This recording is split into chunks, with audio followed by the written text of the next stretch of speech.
এই ছাগলটাই আমাদের আকাম করে দোকানে, জানো, এত আকাম করে, অনেক জ্বালায় খায়। দেখতে পাচ্ছ ছাগলটা, চালের বস্তাগুলো সব খাচ্ছে এইভাবেই।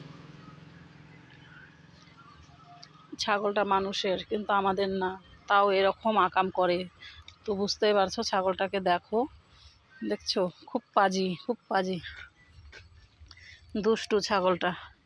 এতটা পাজি, মানে রাস্তায় আমি যাচ্ছি তাও এরকম করছে, দেখতে পাচ্ছ, তাও ভয় পাচ্ছে না। যা যা যা যা, এত পাজি ছাগলটা, মানে কি আর বলবো, বলার ভাষা নেই। তো দেখতেই পাচ্ছ আমাদের এদিকে অনেক বৃষ্টি হচ্ছিল, তো বৃষ্টিটা কমেছে। তো দেখে বোঝাই যাচ্ছে কতটা জঙ্গল, দেখো।